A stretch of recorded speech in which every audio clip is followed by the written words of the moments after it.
많은 그리스도인들이 건강한 교회를 꿈꿉니다. 그리고 건강한 교회에 다니고 싶어하고 건강한 교회를 세워가기를 원합니다. 그런데 건강한 교회를 우리가 생각해 보자면 건강한 교회가 어떤 교회인데? 라는 질문을 우리가 만약에 받는다고 하면 딱 답변하기가 그렇게 쉽지는 않습니다. 건강한이라는 말이 가지고 있는 여러 가지 의미가 있는 것 같아요. 그러면 건강한 교회는 어떤 교회일까 생각해 보자면 우선 건강하다는 말은 살아있다는 의미겠죠. 죽은 사람이 건강할 수는 없으니까. 그러니까 건강하다는 말은 건강하게 살아있고, 또한 건강하다는 것은 아마 우리가 잘 성장하고 있는 것을 우리는 건강하다고 말할 수 있을지도 모르겠습니다.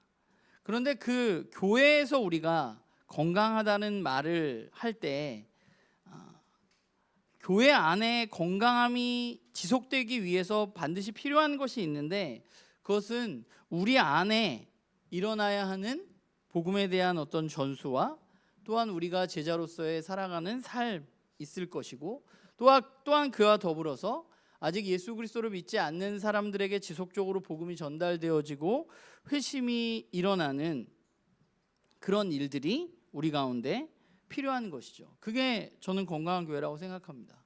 복음이 잘 전수되어지고 우리가 제자로서의 삶을 살아가고 또 우리를 통해서 많은 이들이 회심을 하게 되는 일들이 일어나는 것이 건강한 교회의 특징이라고 할 수 있을 것 같아요.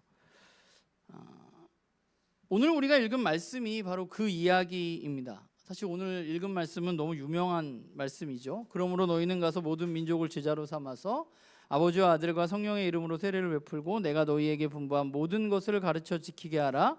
볼지어다 내가 세상 끝날까지 너희와 항상 함께 있으리라. 예수님은 제자들을 떠나시면서 제자 공동체에게 그들이 해야 할 일을 알려주셨습니다.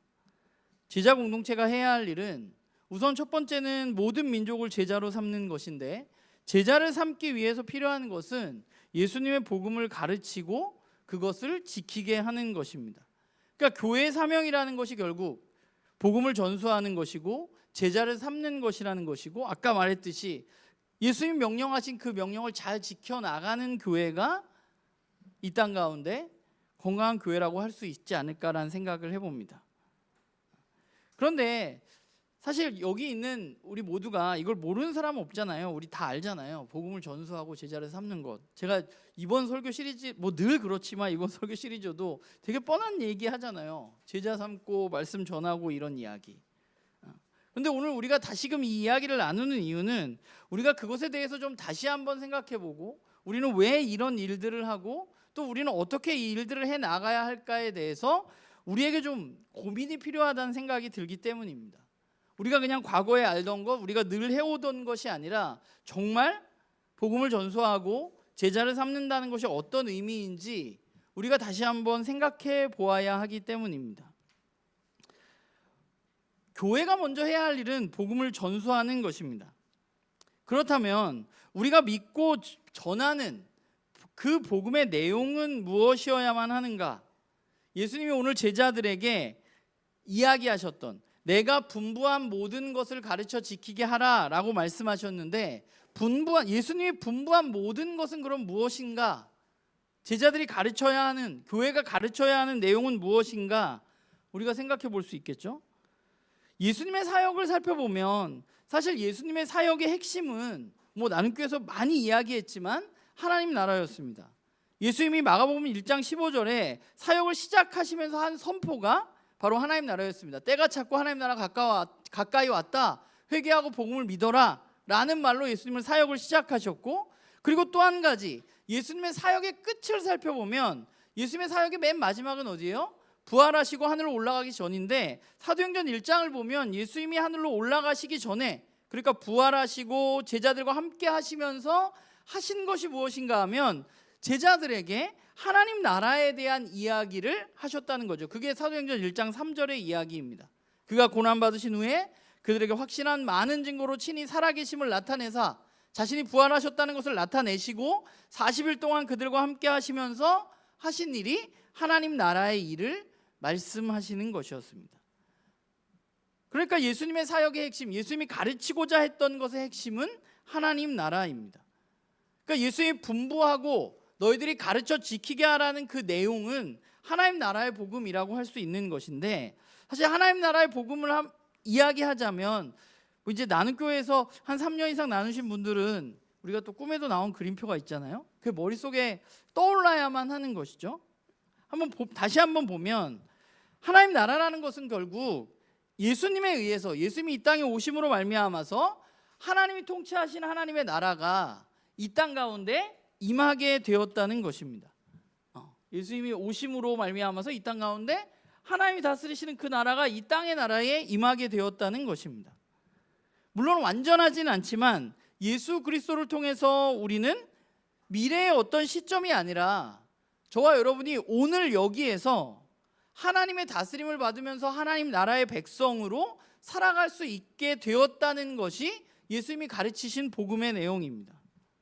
그러니까 저와 여러분이 복음을 전수해야 되는데, 예수님이 우리에게 분부하신 것을 가르쳐 지키게 해야 되는데, 우리는 무엇을 가르쳐야 하냐 하면, 우리가 가르칠 것은 당신이 교회에 와서 예수 그리스도를 믿으면 네가 가지고 있는 문제들이 모두 해결될 거야가 아니라, 또는 당신이 예수님을 믿으면 그냥 죽어서 천국 갈 거야가 아니라, 당신이 예수 그리스도를 당신의 주인으로 받아들인다면 오늘 당신은 하나님의 다스림을 받는 하나님 나라의 백성의 삶, 천국 백성의 삶을 살아갈 수 있다는 것, 우리가 전해야 할 것은 바로 그 복음인 것이죠.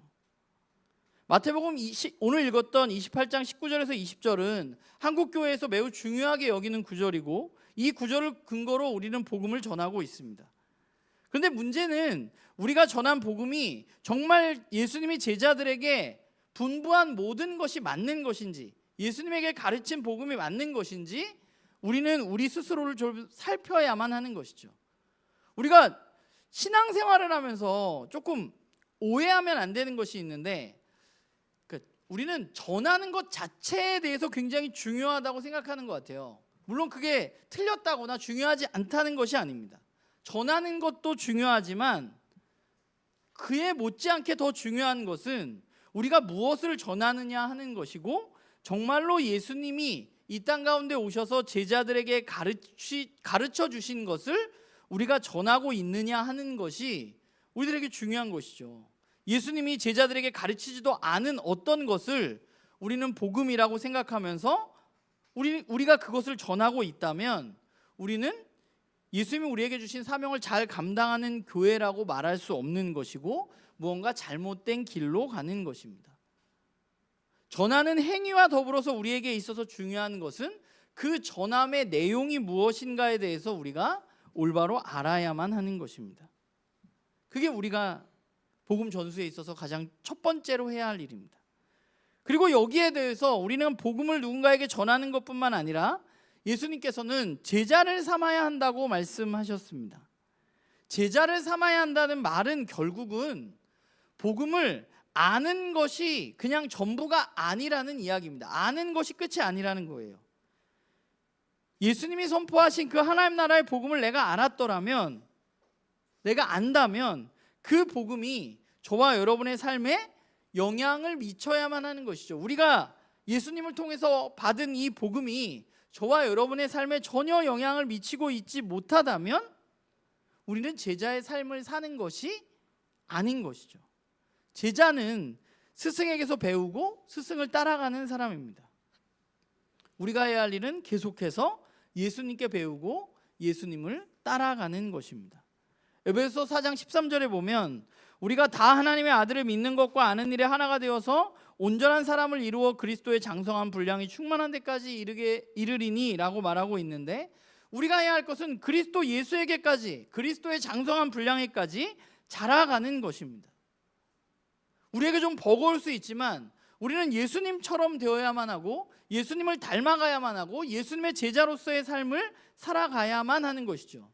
여전히 부족한 것이 많이 있지만 그럼에도 불구하고 우리는 진실한 마음으로 우리의 삶이 우리의 삶으로 드러날 수 있도록 애써야만 하는 것이죠. 그리고 누군가를 제자로 삼기 위해서 먼저 선행되어져야 할 것은 내가 제자가 되는 것입니다. 내가 예수 그리스도를 따라가려고 애쓰고 내가 예수님의 말씀을 따라서 살아가려고 애쓰는 제자가 되어야만 하는 것입니다. 내가 제자가 아닌데 다른 사람들에게 예수님의 제자로 살라고 말할 수는 없습니다. 내가 제자가 되는 것, 제자로서의 삶을 살아가는 것, 복음에 합당한 삶을 살아가는 것, 그것이 우리에게 필요한 것이고, 우리가 그렇게 복음으로 살아가고 있을 때, 제자로서 살아가고 있을 때 우리는 누군가를 제자 삼는 일을 할 수 있는 것입니다. 복음을 전하는 것 너무 중요한데, 복음을 전하는 것에 있어서 우리가 잊지 말아야 할 것은, 우리는 그 복음의 전하는 목적이 무엇인지에 대해서 분명히 생각해야만 합니다. 우리가 복음을 전수하는 목적은 누군가에게 예수 그리스도의 복음을 전수하고 그 사람이 예수 그리스도를 믿게 하는 것은, 그 사람이 예수를 믿고 그냥 아무렇게나 살고 또는 그냥 교회에 나오고 하는 것이 아니라, 또는 복음을 전수하는 목적이 어떤 성경적인 지식을 잘 알려주는 것이 아니라, 복음 전수의 목적은 분명하게 제자로서의 삶을 살아가는 것입니다. 그러니까 교회에 있어서 중요한 것은 우리 교회에 몇 명이 모이느냐가 중요한 것이 아니라, 우리 교회의 구성원들이 정말 예수 그리스도의 제자로 살아가고 있느냐, 그리고 우리가 제자로서 또 다른 제자를 삼아가고 있느냐 하는 것이 우리들에게 중요한 것이죠. 제자가 아닌 사람들이 수만 명 있으면 뭐예요? 예수의 명령과 상관없는 건데. 우리들의 삶의 목적은 제자가 되는 것이고 제자를 삼는 것이고, 교회가 모인 이유도 바로 그것입니다. 물론 이 말이 우리들에게 좀 부담스럽게 들릴 수는 있는데, 이게 완벽하라는 의미가 아니라 부족한 것이 있지만 저는 그렇게 믿어요. 하나님은 저와 여러분의 진심을 저는 안다고 생각하거든요. 저와 여러분의 마음을 안다고 생각해요. 저와 여러분이 좀 부족하지만 진심으로 내가 하나님을 따르려는 마음으로 한 걸음 한 걸음 걸어가면 하나님 그 마음을 당연히 아실 겁니다. 지금 우리가 완전하지 않아도, 좀 부족하더라도. 그러나 하나님은 내 마음이 그냥 그런 마음이 별로 없고 그냥 대충대충 하고 그냥 그렇게 사는 것도 하나님 알고 계시다는 사실을 우리는 기억할 필요가 있어요. 그래서 우리는 진실한 마음으로 예수님을 닮아가기 위해서, 제자로 살기 위해서 우리는 노력해야 하고, 또 제자를 삼기 위해서 애써야만 하는 것입니다. 이번 말씀 시리즈가 교회를 다시 묻다잖아요. 근데 제가 이 말씀을 준비하다가, 이번 말씀 시리즈 준비하다가 계속해서 저한테 계속 저 스스로도 묻는 거예요. 제가 오늘 말씀을 준비하면서 저에게 물은 거는, 왜 우리는 복음을 전하는 제자로서의 삶을 살아가야만 하는 것일까? 굳이 내가 다른 사람을 제자로 삼지 않아도 나에게는 충분하지 않은가? 그냥 내가 교회 나와서 좋고 예배에 잘 나오고 봉사 열심히 하고 그러면 되는데, 왜 우리는 굳이 복음을 전하고 또 누군가를 제자로 삼는 일을 해야만 하는 걸까? 라는 생각을 좀 해봤어요. 그런 질문을 제 스스로에게.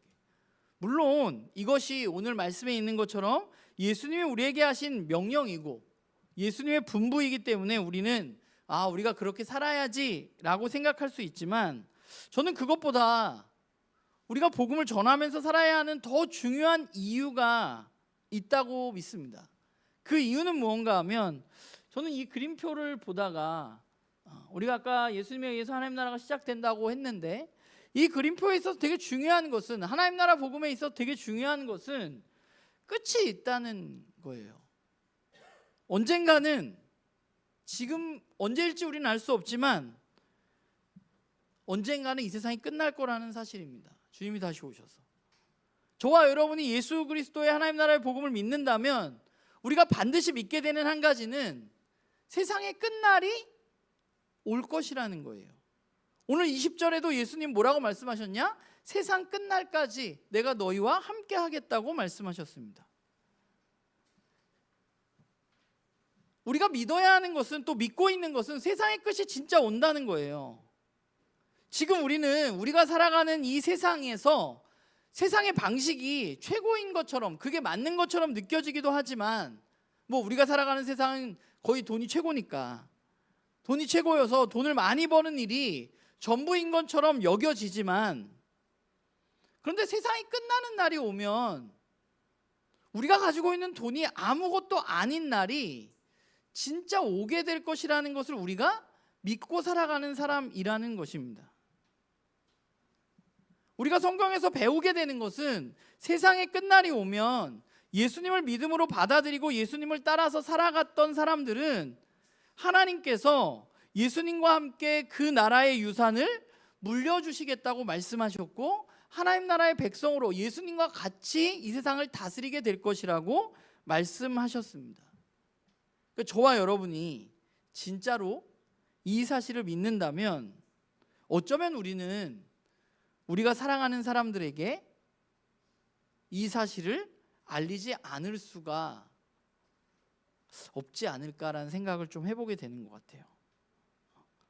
그냥 예수님의 명령이니까 우린 그렇게 살아야지, 물론 우리에게 그런 순종의 마음도 중요하지만, 또 한 가지, 정말 끝날이 온다면 우리가 그것을 믿고 있는데 나와 함께하던 이 지체들이 어떤 삶을 살아갈 것인가, 우리는 그 끝에 대해서 정확하게 알지는 못하지만, 그러나 분명한 것은 예수 그리스도와 함께 하는 사람들은 예수님과 함께 이 나라를 다스리게 될 것이라는 것입니다.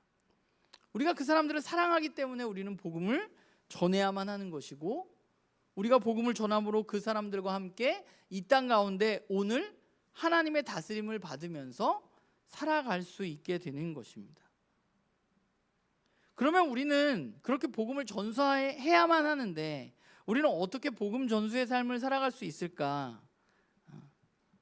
오늘 말씀을 보면 예수님은 우리와 세상 끝날까지 함께 해주시겠다고 약속하셨습니다.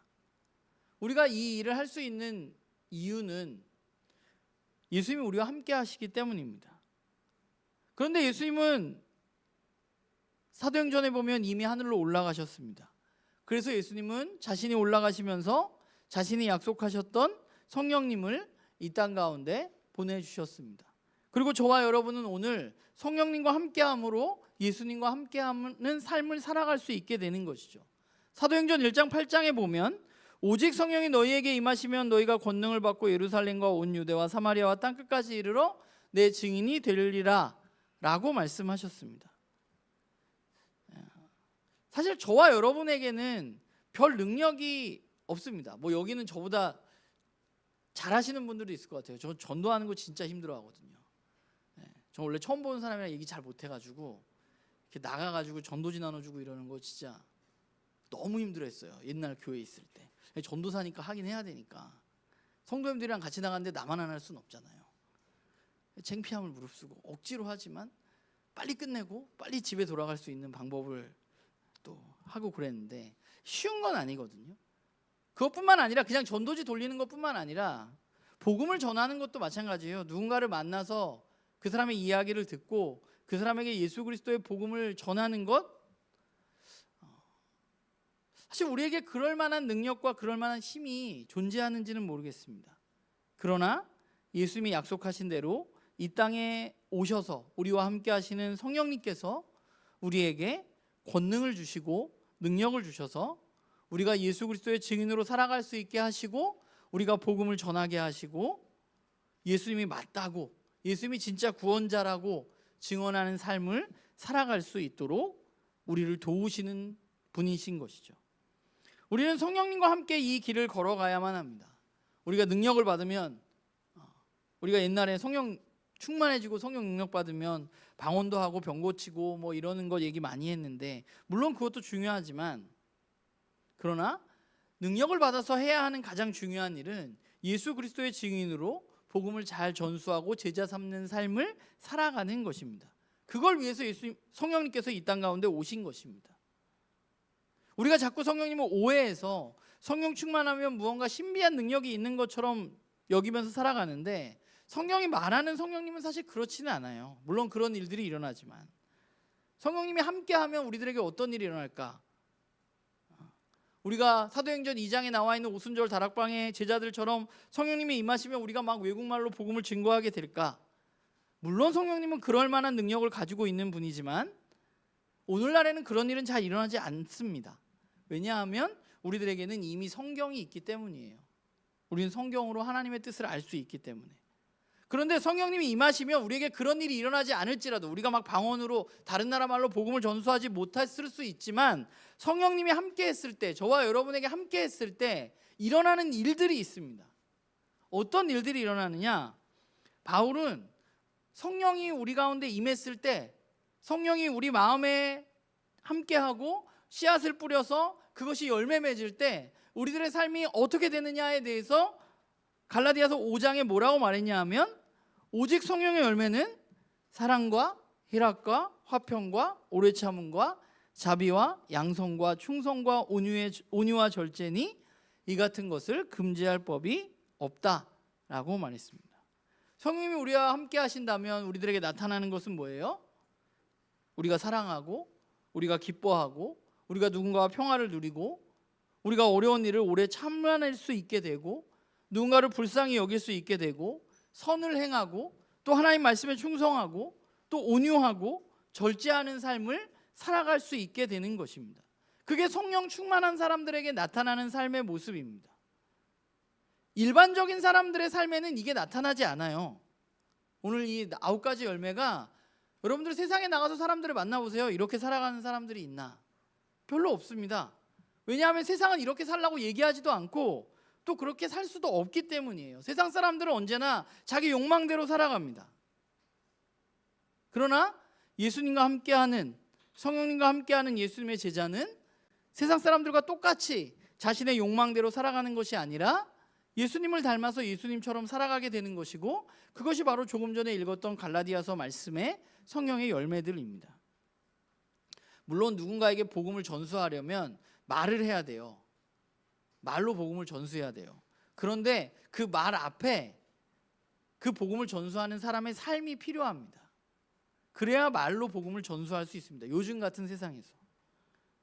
예수님의 제자라고 말하는 사람이, 너 우리 교회 나와봐, 우리 교회 나오면 일 잘 풀려, 우리 교회 나와봐, 예수님 믿어봐, 이러는 사람이 자기 욕망을 따라서 살아간다면 똑같이 그가 아무리 하나님 나라의 복음을 잘 설명해도 그 복음이 무슨 소용이 있겠어요? 그 사람이 제자가 아닌데. 교회가 복음 전수의 사명을 잘 감당하기 위해서 우리에게 필요한 것은 예수님과 함께하는 삶, 성령님과 함께하는 삶을 살아가는 것입니다. 그래서 저와 여러분에게 성령의 9가지 열매들이 나타나는 거예요. 우리가 과거에는 별로 사랑하지 못하는 사람이었는데 사랑하게 되고, 기뻐하지 못하는 사람이었는데 기뻐하게 되고, 평화를 추구하지 못한 사람이었는데 평화를 추구하게 되고, 이런 일들이 저와 여러분에게 나타날 때 그때 그 복음이 전달되어지는 것입니다. 최근 3년 정도 사이에 나눔교회는 굉장히 큰 양적인 성장이 있었습니다. 그리고 제가 교회들을 이렇게, 저도 이제 목회를 한 15년째가 다 돼가는데, 제가 살펴본 바에 의하면 서울 경기권이 아니라 지방 중소도시에서 삼각교회로, 그것도 아예 멤버가 거의 없는 교회에서는 사실 흔히 볼 수 없는 상황인 것은 분명합니다. 우리는 어쨌건 지금까지 계속 성장해 왔고, 최근 3년은 그 성장의 속도가 좀 빨랐고, 올해는 더 빨라지고 있는 것 같아요. 이것은 물론 하나님의 은혜이고, 나눔교회 식구들이, 여러분들이 예수 그리스도의 복음으로 잘 살고 있다는 증거라고 저는 믿습니다. 그러나 또 한 가지 우리가 생각해야 될 것은, 이것이 우리에게 어쩌면 위기도 될 수 있다는 것입니다. 왜냐하면 교회는 교회 인원이 늘어나는 것이 아니라, 중요한 게 아니라, 아까 말했듯이 우리가 제자로 살고 있느냐, 우리 안에 복음이 잘 전수되어지고 있느냐, 우리 안에 회심이 지속적으로 일어나고 있느냐 하는 것이 교회에게는 더 중요하기 때문입니다. 그렇기 때문에 요즘에 걱정들이 많아요. 저도 걱정들이 많고, 자리도 부족하고, 막 밥 먹는 것도 막 정신 하나도 없고, 감사한 불평을 하고 있는데, 저는 우리의 이런 성장을 우리가 감사한 마음으로 이 변화를 받아들이는 것이 매우 중요하고, 그러나 감사한 마음으로 받아들이되 더 중요한 것은 우리가 우리에게 주어진 사명을 놓쳐서는 안 된다는 것입니다. 우리의 또 하나의 위기가 될 수 있는 것은 여전히 이렇게 우리가 50여 명의 사람들이 모여서 예배하지만 안타까운 것은 나눔교회를 통해서 처음 복음을 접하고 예수 그리스도의 제자로서의 삶을 살아가려고 애쓰는 사람들, 유아 세례를 제외하고 성인은 지금까지 3명밖에 없다는 것입니다. 우리가 이 공동체에서 함께 예수님의 제자의 공동체의 모습을 갖추고 살아가는 것 매우 중요합니다. 그런데 그것과 더불어서 우리에게 주어진 오늘 우리가 읽었던 말씀, 제자를 삼고 복음을 전수하는 일, 그 일이 우리에게 일어나지 않는다면 우리가 아무리 많이 모여서 우리끼리 너무 재밌고 우리 너무 좋다 라고 할지라도 우리는 우리 교회의 존재의 이유를 상실하는 것이라고 저는 생각해요. 저는 늘 나는 교회 어디 가서 이제 인원이 많이 늘었으니까 우리가 여러분 때문에 제가 굉장히 인정받고 이러고 살아가고 있는데 늘 마음 한켠에는 우리 아직 세례도 3명밖에 못 줬는데 우리가 복음을 더 전수해야 되는데 내가 그렇지 못하고 있구나에 대한 좀 안타까운 마음이 있어요. 저는 저와 여러분을 통해서 앞으로 우리 교회 내에서 정말 예수 그리스도를 믿고 받아들이는 사람들이 정말 더 많아지기를 간절히 소망하고 그런 일들이 우리를 통해서 일어나기를 원합니다. 그러기 위해서 우리는 하나님 나라의 복음을 오늘 앞에서 말한 대로 올바로 알아야만 하고 내가 뭘 가르쳐야 될지는 알아야 될 거 아니에요. 진짜 복음을 전해야 될 거 아니에요. 그게 우리가 매일 해야 될 일입니다. 말씀을 통해서 매일 그 복음을 누리는 것, 예수 그리스도를 만나는 것, 그게 우리가 매일매일 해야 될 일이고요. 그리고 우리가 그 복음을 잘 알아가고 있다면 우리는 그 복음으로 잘 살아가야만 합니다.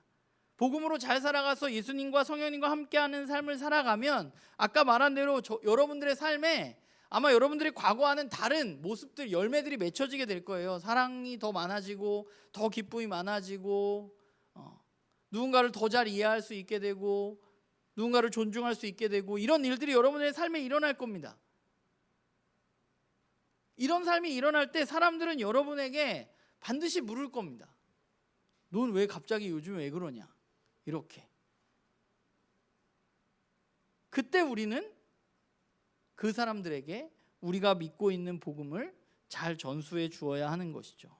이게 베드로전서 3장 15절 16절에 베드로가 우리에게 이야기하고 있는 것이죠. 너희 마음에 그리스도를 주로 삼아 우리가 먼저 거룩하게 되고 너희 속에 있는 소망에 관한 이유를 묻는 사람들에게 왜 묻겠어요? 이상하게 사니까 묻는 거거든요.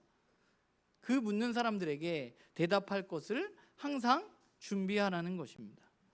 우리 나눔교회 식구들이 이제는 좀 한 단계 더 자라가서 그냥 여러분들 스스로 말씀을 읽고 오늘 말씀으로 누리고 하는 것 이거 너무 중요한데 계속 거기 있지 마시고 좀 나아가서 누군가에게 복음을 전수하고 대답할 것을 준비하고 그런 일들을 감당하는 나눔교회 식구들로 자라가기를 주님의 이름으로 부탁을 드립니다. 그러기 위해서 필요한 것은 사람을 사랑해야 하고 말씀을 사랑해야 하고 공부해야만 합니다. 그 사람에게 내가 어떻게 잘 복음을 전할 수 있을까? 제가 성경에서 되게 좋아하는 이야기가 2개 있어요. 하나는 엘리야의 로뎀나무 이야기고요. 또 하나는 이번 주에 읽었던 열왕기하에 나오는 나만 장군 이야기입니다. 나만 장군 이야기를 제가 좋아하는 이유가 뭐냐면 저는 그 이야기에 나오는 나만 장군의 집에 전쟁 포로로 끌려왔던 어린 여자 아이를 매우 존경합니다. 늘 그 이야기를 읽으면서 성경이 원망스러운 것은 성경이 그 아이의 이름을 안 알려줬다는 거예요. 우리에게. 그 친구를 지칭하는 말은 이스라엘 땅에서 잡아온 어린 소녀 하나입니다. 그런데 그 어린 소녀 하나가 어떤 일을 했느냐? 한 사람의 생명과 한 사람의 인생을 바꾸었습니다. 그 말씀을 읽을 때마다 생각하는 것은 얘는 어떻게 주인에게 엘리사를 소개할 수 있었을까? 예수님은 하나님을 진짜 믿었기 때문입니다. 엘리사를 진짜 하나님의 사람으로 받아들였기 때문이에요. 정말 만나면 날 거라고 생각했던 거예요. 그게 첫 번째고 또 하나는 그러면 그 아이의 그런 믿음, 그런 이야기를 따라서 나아만은 도대체 왜 멀리 선물까지 싸질머러 지고 간 것일까? 그것은 그 여자아이가 하나님을 믿을 뿐만 아니라 하나님과 함께하는 삶을 그 가정에서 살고 있었기 때문이라고 저는 확신합니다. 그 여자아이가 전쟁에서 포로로 끌려왔는데 매일 거짓말치고 일을 대충대충 하는 아이였다면 절대로 나아만은 엘리사를 만나러 가지 않았을 겁니다. 그러나 그 여자아이는 하나님을 믿었고 하나님과 함께하는 삶을 살았고, 그리고 어떤 한 사람에게 그 하나님의 복음을 전해서 그 사람이 새로운 생명을 얻게 되었습니다. 저는 우리가 해야 할 일이 그거라고 생각해요. 뭐 우리는 나는 교회 잘하고 있다, 뭐 박유식 목사 뭐 이렇게 뭐 제 안에도 그런 마음이 없진 않겠죠. 그러나 우리에게 중요한 것은 우리를 아무도 몰라도 그냥 춘천시 후평동에 있는 어떤 상가에 있는 어떤 교회라고 불릴지라도 저와 여러분이 이 땅에서 누군가를 살려내는 사람이라면, 누군가에게 새로운 생명과 새로운 삶을 선물하는 사람이라면, 그게 뭐 우리가 누군지 안 알려줘도 그냥 후평동에 있는 작은 어떤 상가에 있는 교회라고 불릴지라도 우리에게 너무나 뜻깊고 우리가 해야 할 일이 바로 그것이 아닐까라는 생각을 해보게 됩니다. 바라기는 앞으로 우리 나눔교회에 이 교회를 통해서 정말 새로운 생명들이 계속해서 탄생되어지기를 원하고, 또 아픈 생명들이 있다면 그 아픈 생명들이 건강해지기를 원하고, 이곳에서 하나님의 사랑이 넘쳐나고 정말 하나님이 함께 하시는 일들이 가득해서 정말 우리가 안 알려지더라도 누군가 우리를 통해서 삶이 변화되어지고 새로운 인생이 시작되는 일들이 일어나기를, 우리가 할 수 없는 일임에도 불구하고 우리가 할 수 있게 되기를, 성령님과 함께 우리가 그 일을 감당할 수 있게 되기를 주님의 이름으로